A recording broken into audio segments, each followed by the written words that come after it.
I'm going to show you how you can create or generate images with ChatGPT AI in just a few seconds. So if you find this guide helpful, don't forget you can subscribe and like this video for more.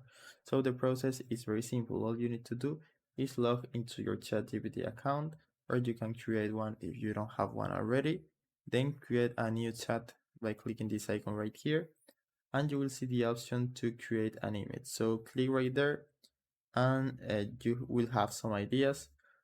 But if you don't want any of this, you can say, for example, create an image of a dog playing in a park. Okay, let's do this, and it will take a few seconds to load or generate this image, and you will get a very high quality image of the prompt you have put.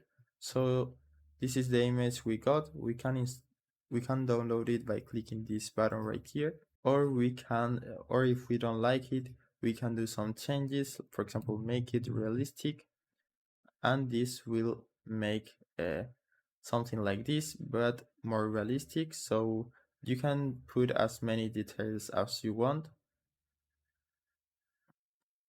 As you can see, now it's more realistic, and you can keep doing changes if you want, or just download the version you like. So that's it. I hope it was helpful, and thanks for watching.